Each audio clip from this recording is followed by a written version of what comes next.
오늘 말씀의 제목 따라해 보실까요? 그리스도인의 나라 사랑. 그리스도인의 나라 사랑.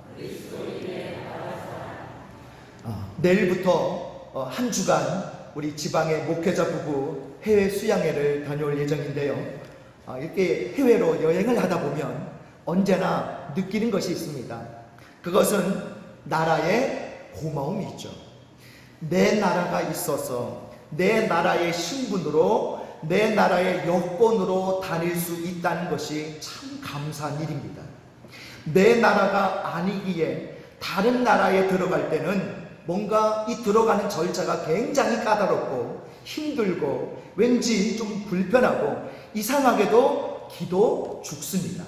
하지만 한국으로 돌아올 때는 어떻습니까? 얼마나 가볍고 편하고 좋고 신속한지 몰라요. 정말 내 나라가 너무나도 중요하고 감사하다는 것을 새삼 알게 됩니다. 여러분, 지난 6월은 나라와 민족을 위한 달이었죠. 특히 오늘은 바로 그 6월의 마지막 주일로서 이 6.25 전쟁이 발발한 지 73주년이 되는 날입니다. 이미 전쟁이 오래되어서 우리들의 기억 속에서 사라지고 있지만 우리는 여전히 이 전쟁의 위험 속에 살고 있는 나라예요. 그래서 6월을 호국 보훈의 달로 정하고 이 나라를 생각하는 그런 달로 이 6월을 보냈습니다. 사회적으로도 이렇게 보내는데 우리 믿는 자는 더욱 나라를 생각해야 할 줄 믿습니다. 가만히 보면 우리 믿음의 삶은 나라와 밀접한 연관이 있습니다. 나라가 있어야 개인의 풍요가 있고 가정도 교회도 평안할 수 있는 겁니다. 나라가 어려우면 어느 것도 제대로 누릴 수 없습니다. 성경에 나타난 신실한 믿음의 사람들을 보면 모두 나라와 민족을 자기 삶의 한 부분으로 끌어안고 살았음을 알 수가 있습니다. 우리나라도 일제강점기에 독립을 위해 일하고 나라를 위해 헌신하고 나라를 사랑했던 사람들 중에 기독교인들이 특히 많았음을 알 수가 있죠. 현대 한국 역사는 이런 기독교와 밀접한 관계가 있습니다. 그러므로 현대를 사는 우리들도 나라를 생각하고 그리스도인으로서 이 나라를 진정 사랑해야 할 줄 믿습니다. 시대를 바라보면서 우리의 사명을 새겨야 되는 거죠. 그렇다면 그리스도인으로서 우리는 어떻게 나라를 사랑해야 할까요? 성경은 이 나라 사랑에 대해서 어떻게 가르치고 있을까요? 나라를 사랑한다면 언제나 가슴 깊이 새기고 가져야 할 것이 있습니다. 본문은 바로 그것을 우리에게 말씀해 주고 있는데요. 자, 우리 화면 보시면서 그리스도인으로서 어떻게 나라를 사랑해야 할까요? 첫 번째 따라해 보실까요? 소속감을 가져야 합니다. 자, 오늘 우리가 로마서 말씀을 함께 읽었습니다. 이 로마서는 사도 바울이 로마 교회에 보낸 편지입니다. 로마서는 바울이 기록한 어떤 성경보다도 심오하고 깊이가 있는 그런 책이에요. 그래서 이 로마서를 성경 중에 성경이라고 말하기도 합니다. 자, 모든 서신에는 일정한 형태가 있는데요. 전반부와 후반부로 그렇게 나누어지는데 전반부는 주로 교리를 말하고요. 후반부는 실천을 강조하는 그런 구조로 되어 있습니다. 로마서도 예외가 아닌데요. 이 로마서의 전반부는 우리가 받은 구원에 대한 심오한 진리를 전하고 있고요. 그리고 후반부에서는 이제 구원받은 성도로서 그 감격과 성숙함과 거룩한 삶을 개인과 공동체의 현장에서 실천하고 나타내야 될 것을 강조하고 있습니다. 자, 오늘 본문의 말씀은 바로 이 로마서 전반부의 거의 마지막 부분이다라고 할 수가 있어요. 바울은 구원의 교리를 설명하다가 이제 유대인을 향하게 되는데요. 그가 이방인의 사도로 부름을 받아 그가 전하는 복음을 통해 많은 이방인들이 구원을 받게 되었지만 이제 바울은 이방인이 아닌 유대인을 바라보고 있습니다. 자, 유대인이 누구입니까? 바울의 입장에서 보면 자기 민족, 동족이죠. 그들을 향한 사랑과 열망을 하나님의 뜻으로 전하고 있습니다. 자, 그 중에 우선적으로 우리가 주목해야 될 말씀이 오늘 본문 1절이에요. 우리 로마서 11장 1절 같이 했습니다. 시작. 그러므로 내가 말하노니 하나님이 자기 백성을 버리셨느냐? 그럴 수 없느니라. 나도 이스라엘인이요 아브라함의 씨에서 난 자요 베냐민 지파라. 아멘. 자, 바울은 복음을 위해 살면서 유대인의 수많은 배척을 받았죠. 그러나 바울은 유대인입니다. 여기서 바울은 유대인이 비록 자기를 핍박하고 모함하고 복음의 방해자들이었지만 자기도 똑같은 이스라엘 사람이고 아브라함의 씨에서 난 자고 베냐민 지파라고 말하고 있습니다. 무엇을 말하고 있습니까? 지금 바울은 소속감을 말하고 그리스도인으로서 어떤 민족에 속하였는지를 분명한 소속을 밝혀주고 있는 거예요. 이것이 바울의 나라 사랑이고 우리들의 나라 사랑이어야 하는 것입니다. 나라 사랑은 먼저 분명한 소속감에서부터 출발하는 거예요. 자, 인간 삶의 모든 것에는 개인을 넘어서는 순간부터 무엇보다도 이 소속감이 굉장히 중요합니다. 혼자 평생 사는 것이 인생이 아닐진데 내가 어디에 무엇에 소속되어 있느냐가 그의 삶을 좌우하게 되어 있죠. 그래서 심리학자들은 말하기를 사람이 소속감을 가질 때에 비로소 행복하고 평안하고 의지하고 건강하게 지낼 수 있다고 말을 합니다. 자, 상대적으로 이 소속감을 잃어버리는 순간부터 사람은 뭔가 불안해하고 염려하고 그리고 병들게 된다는 거예요. 모든 것에 소속감이 이처럼 중요한 겁니다. 자, 믿는 자로서 먼저 가져야 할 소속감이 있습니다. 자, 성경에서는 그것을 이렇게 말씀하는데요. 우리 베드로전서 2장 9절을 같이 했습니다. 시작. 그러나 너희는 택하신 족속이요 왕같은 제사장들이요 거룩한 나라요 그의 소유가 된 백성이니 이는 너희를 어두운 데서 불러내어 그의 기이한 빛에 들어가게 하신 이의 아름다운 덕을 선포하게 하려 하심이라. 아멘. 자, 여기서 뭐라고 말씀합니까? 우리는 택한 족속이요 왕같은 제사장이요 거룩한 나라요 하나님의 소유된 백성이라고 말씀하고 있습니다. 한마디로 나는 하나님의 백성이고 하나님 나라의 시민권자라고 말씀하는 거예요. 이것이 바로 우리의 신앙의 현주소입니다. 성경은 믿는 자에게 늘 이것을 확인시켜 주시고 있고요. 또 우리도 확신하며 살아야 되는 거예요. 특히 이 말씀은 힘들고 어려운 때에 소속과 경계가 분명하지 않은 때에 주신 말씀입니다. 그래서 지금과 같은 때에 더욱 믿는 자로서의 소속감을 가져야 되는 거예요. 자, 이 믿음의 소속감과 함께 또 하나 필요한 것이 있는데 바로 교회에 대한 소속감을 가져야 됩니다. 자, 많은 교회 가운데 우리는 진부 성결교회에 속한 성도들입니다. 진부면에 살게 하신 하나님이 나와 가족과 우리 후대의 신앙을 위해서 이 교회에 몸담게 하신 겁니다. 그리고 교회를 중심으로 많은 은혜와 복을 받으며 살아오게 하셨습니다. 신앙은 교회를 떠나서 온전히 할 수가 없어요. 교회가 바로 신앙의 중심입니다. 내가 교회에 속한 교인이고 직분자고 성도임에 대한 자부심과 긍지를 가져야 됩니다. 믿음의 길은 이 교회의 소속과 교회 생활을 통해서 열매를 맺는 거죠. 그래서 이런 소속감이 중요하고 필요한 것입니다. 자, 또 하나의 소속감이 필요해요. 그건 바로 뭐냐? 내가 대한민국 국민이라는 소속감을 가져야 되는 거예요. 자, 나라 사랑은 소속감에서 시작됩니다. 미국 같은 경우에는 여러 종족이 함께 어울려 만들어진 나라죠. 그래서 미국이라는 국가명도 영어로 어떻게 되어 있습니까? United States of America라고 해서 미합중국이라고 그렇게 나와 있죠. 여러 개의 나라, 인종, 주가 연합했다는 뜻이지만 지리적인 것만이 아니라 그런 다른 여러 다양한 다양성의 연합의 의미도 포함되어 있는 거예요. 모두 자기 민족을 사랑하게 하겠지만 우리 한국 사람만큼 사랑하는 사람도 드물 것입니다. 여러분, 특히 언제 이 같은 동족의 어떤 이 나라 사랑, 민족애가 가장 잘 드러날 때가 언제일까요? 월드컵이나 또는 올림픽 또는 국제 경기를 보면서 우리는 더 그것을 확인할 수가 있죠. 자, 이제 이런 국제 어떤 시합이 벌어진다 그러면 어떻게 합니까? 막 사람들이 여기저기 모여서 응원전을 펼치죠. 모두 모여서 할렐루야. 예. 자, 이렇게 대한민국을 외치고 골이 들어갈 때마다, 점수를 낼 때마다, 메달을 딸 때마다 큰 소리로 환호성을 지르고요, 막 흥분과 감격으로 하나가 됩니다. 옆에 모르는 사람하고 막 끌어안고 난리도 아니죠. 한국인으로서 자부심과 긍지를 그만큼 강하게 느낄 데가 없죠.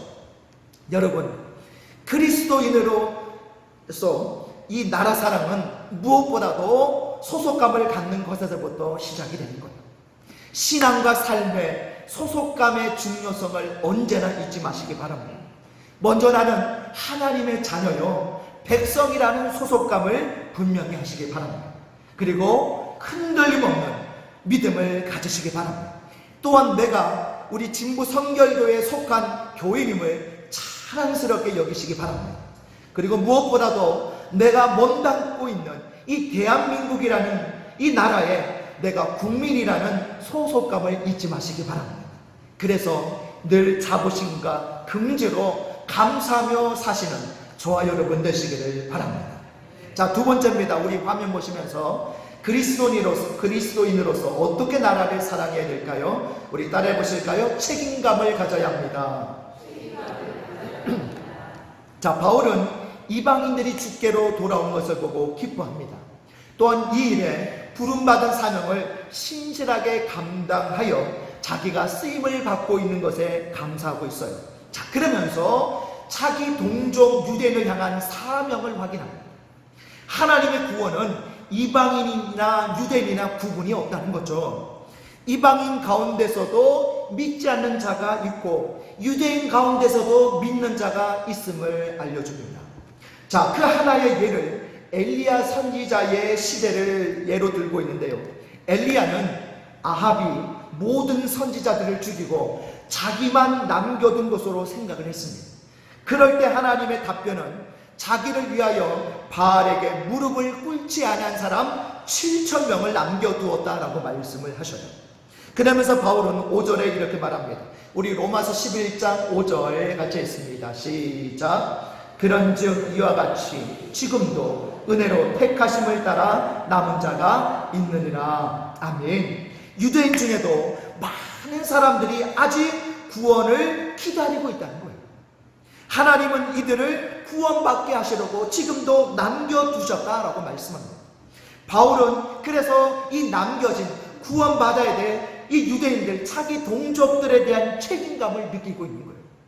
지금까지 유대인에서 이방인으로 구원의 복음이 넘어가고 있었지만 남아있는 유대인에 대한 영미를 놓치지 않고 있습니다. 이것이 바울의 동족 사랑이요 복음에 대한 열정인 것이죠. 구원은 이방인뿐만 아니라 유대인도 받아야 됩니다. 나만 받는 것이 아니라 너도 우리도 함께 받아야 되는 거죠. 결코 믿는 자는 나만 구원받아 행복해서는 안 된다는 것입니다. 지금 바울이 그것을 우리에게 말해주고 있는 거죠. 특히 이 남아있는 유대인들도 구원을 받아야 된다는 거예요. 바울은 바로 그 동족에 대한 거룩한 책임감을 갖고 있었습니다. 이것이 바로 진정한 나라 사랑이에요. 우리도 바울과 같이 이 민족을 향한 거룩한 책임감을 느껴야 될 줄 믿습니다. 특히 아직도 믿지 않고 있는 사람들을 향한 거룩한 부담감을 우리는 가져야 되는 거예요. 우리의 시선과 방향이 이웃과 주변을 향하고 민족과 나라로 향해 있어야 된다는 거예요. 이들을 향한 책임감으로 민족 복음화를 위해 기도하고 항상 복음을 전해야 되는 거예요. 나라가 구원받고 못 받는 것이 바로 믿는 자, 곧 나에게 달려 있습니다. 이 나라가 잘 되느냐 못 되느냐 하는 것도 믿는 자, 바로 나에게 달려 있는 거예요. 그래서 우리 믿음의 백성들은요, 항상 이 나라, 이 민족, 우리들 이웃들의 모든 문제가 곧 나의 문제로 여기고 함께 우리가 기뻐하고 또 함께 슬퍼하며 이 문제를 놓고 기도할 수 있어야 되는 거예요. 이것이 진정한 나라를 사랑하는 신앙인의 자세인 겁니다. 신앙에서 가장 중요한 것이 균형이죠. 말씀과 기도의 균형, 안과 밖의 균형이 있어야 됩니다. 공동체에 속하고 나라를 사랑하는 것에 있어서도 이 권리와 책임의 균형이 있어야 됩니다. 모든 일에 책임을 다한다는 것만큼 소중한 삶이 없고 귀한 신앙이 없습니다. 권리만 누리고 책임은 회피하는 그런 얌체가 되지 말아야 됩니다. 반대로 책임은 다하는데 권리는 누리지 못하는 어리석은 자도 되지 말아야 됩니다. 이 권리와 책임의 균형이 필요합니다. 특히 나라와 민족을 향한 균형이 무엇보다도 중요해요. 대한민국 국민으로서 우리가 누리는 권리도 있어야 되지만 책임도 감당할 수 있어야 돼요. 특히 그리스도인으로서 우리는 무한한 책임을 느끼게 됩니다. 남을 비난하고 정죄하는 것은 쉽습니다. 다 할 수 있어요. 그러나 그런 문제 앞에 먼저 나를 돌아보고요, 나의 부족함과 연약함을 통감하는 책임이 우리에게 있어야 됩니다. 그것이 정치와 사회에, 교육과 다음 세대에 있어야 되는 것입니다. 무슨 일이 생기면 뉴스를 보면요, 본물 터지듯 그냥 온갖 서로 비난하고 삿대질하고 남을 향해서 온갖 그냥 안 좋은 말만 쏟아내는 그런 모습을 볼 때마다 얼마나 가슴이 아픈지 모릅니다. 이거는 정상적인 모습이 아니에요. 정말 나라를 사랑하는 사람은 잘했을 때는요, 아무리 상대방이라고 할지라도 잘했으면 박수 쳐줘야죠. 인정해줘야죠. 왜 무조건 그냥 싸그리 무조건 반대를 위한 반대를 왜 합니까? 잘하면 인정해주고 격려해줘야 되는 거예요. 잘못한 것이 있으면요, 저 사람만 잘못한 게 아니라 나도 그럴 수 있다, 돌아봐야 돼요. 그것이 개인과 공동체와 이 나라에 있어야 되는 거예요. 그런 사회, 그런 공동체가 되어야 되는 겁니다. 우리 그리스도인이 바로 먼저 그 일에 앞장을 서야 되는 거예요.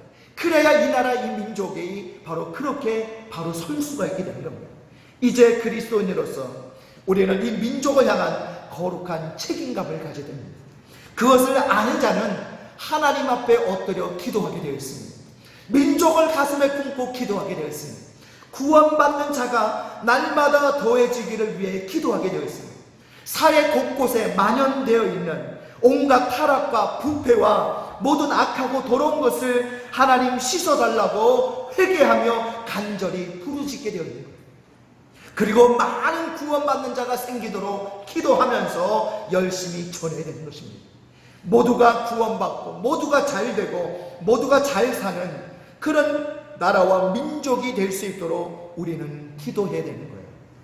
우리 이제 모두 이런 민족을 향한 거룩한 책임감을 가지시고 더욱 이를 위해 기도하고 더욱 복음을 전하고 어디에 있든지 본을 보이며 사시는 저와 여러분 되시기를 바랍니다. 마지막 세 번째입니다. 우리 화면 보시면서 따라해 보실까요? 그리스도인으로서 어떻게 나라를 사랑해야 할까요? 따라해 보실까요? 기대감을 가져야 합니다. 자, 로마서 11장은요, 전체가 이 이스라엘 땅에 앞으로 임하게 될 구원 역사의 미래를 전망하고 있는 그런 내용입니다. 이제 이스라엘 민족이 회복이 되어져서 구원의 날이 임할 것이라는 예언적인 성격을 띤 말씀입니다. 자, 바울은 이것을 비밀이라고 말씀하고 있습니다. 이 비밀은 이방인의 충만한 수가 확보되기까지 시일이 걸려야 됩니다. 그러나 궁극적으로 이스라엘은 반드시 하나님께로 돌아오게 된다는 거예요. 이것이 하나님의 계획이고 이제 곧 온 땅에 하나님의 영광이 드러나게 될 것이다 라고 이 로마서 11장은 선포하고 있습니다. 바울은 바로 이런 미래를 전망하면서 현재 이스라엘이 부분적으로 아직까지도 완악한 상태로 하나님의 이런 구원에 대한 역사를 깨닫지 못하고 여전히 죄 가운데 남아있는 상태를 보여주고 있습니다. 자, 그러면서 오늘 본문 7절 8절에서 말을 하고 있는데요, 우리 로마서 11장 7절 8절 같이 했습니다. 시작. 그런즉 어떠하냐, 이스라엘이 구하는 그것을 얻지 못하고 오직 택하심을 입은 자가 얻었고 그 남은 자들은 우둔하여졌느니라. 기록된 바 하나님이 오늘까지 그들에게 혼미한 심령과 보지 못할 눈과 듣지 못할 귀를 주셨다 함과 같으니라. 아멘. 자, 지금까지 부분적으로 하나님께서 유대인에게 혼미한 심령과 보지 못할 눈과 듣지 못할 귀를 주셨다라고 말씀하죠. 하지만 하나님의 때가 되면 그들이 믿고 돌아오고 그들이 회복된다는 것입니다. 그들의 구원이 세상의 마지막이고 끝이라는 거예요. 자, 이런 바울의 고백 속에서 발견할 수 있는 것이 무엇입니까?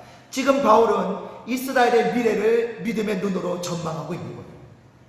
자기 동족 유대인들도 앞으로 예수를 믿게 될 것이라는 기대감이 충만해 있습니다. 그래서 여러분 이런 말들을 하지 않습니까? 자, 땅끝까지 복음이 증거되면 예수님이 다시 이 땅에 재림하실 텐데, 자, 마지막에 구원받을 자를 바로 예루살렘 유대인이다라고 그런 말들을 합니다. 여러분, 그래서 오늘 지금 바울도 그 미래를 바라보면서 지금 낙심하지 않고 있는 거예요. 핍박과 고통과 아픔이 있어도 때가 되면 회복될 것을 바라보고 있는 거예요. 지금은 자기 동족들이 완악하고 폐역하고 힘들고 어려워도 그는 자기 민족을 향한 이런 영적 기대감이 있었던 거예요. 이것이 바로 바울의 진정한 나라 사랑이었던 것입니다. 우리의 조국 대한민국을 생각하면서 우리도 이런 기대감을 가지고 미래를 전망할 수 있어야 됩니다. 기대감을 갖는 것보다 희망적인 일이 없습니다. 기독교는 소망의 종교죠. 우리는 과거에 매이지 않고 현실에 안주하지 않습니다. 언제나 미래를 향하고 있죠. 지금보다 더 좋은 장래를 소망하고 바라보면서 오늘 이 시대를 사는 자가 바로 그리스도인들입니다. 만약 우리에게 이런 소망이 없다면 개인이나 공동체나 벌써 무너졌을 것입니다. 이 땅에 복음이 들어와서 이렇게 많은 사람들이 예수를 믿어 세계 역사에 우뚝 서게 된 것도 모두 바로 이 기독교가 주는 믿음의 소망 때문이에요. 성경은 바로 이 소망을 강조하고 있습니다. 우리가 믿는 하나님은 소망의 하나님이신 줄 믿습니다. 이 땅의 기독교는 처음부터 이런 소망을 전했습니다. 과거에 매여 한 걸음도 가지 못하고 오늘 먹고 사는 일 때문에 내일을 장담할 수도 없고 생각조차도 할 수 없었던 이 연약한 민족 위에 신앙과 함께 희망과 소망을 하나님께서 심어주신 거예요. 이제 우리도 소망과 기대감으로 이 나라를 바라봐야 됩니다. 지금 어렵다고 끝이 아니에요. 지금 정치권을 봐도 사회적으로 봐도 경제적으로 봐도 다음 세대를 세워가는 과정을 봐도 뭐 하나 제대로 세워진 것이 없는 것처럼 보입니다. 그러나 지금 어렵다고 끝이 아니에요. 지금 힘들다고 낙심해서도 안 됩니다. 하나님이 마침표를 찍을 때까지 끝난 것이 아니에요. 우리에게는 모든 것을 희망으로 보는 안목이 필요하고 기대감으로 바라볼 수 있는 신앙이 있어야 됩니다. 이것이 믿는 자의 나라 사랑이어야 합니다. 이제 민족을 향한 하나님의 계획이 온전히 이루어질 수 있도록 사람의 뜻이 아니라 하나님의 뜻을 생각하며 바라고 기다려야 할 줄 믿습니다. 신앙은 결국 이 영적 기대감으로 열매를 맺게 되어 있습니다. 우리의 믿음에서 이 기대감을 빼면 남는 게 없습니다. 기대감으로 살고 기대감으로 충만해야 됩니다. 그런 믿음으로 나라를 사랑하시기 바랍니다. 기대감을 갖고 열심히 이 나라, 이 민족을 응원할 수 있기를 바랍니다. 또한 하나님의 기적이 다시 이 땅에 임할 수 있도록 기대감을 가지고 우리는 기도해야 됩니다. 우리는 불과 몇십 년 전까지만 해도 아시아에서 가장 못 사는 나라였습니다. 그런 나라에 하나님의 은혜로 이 기적이 일어난 거예요.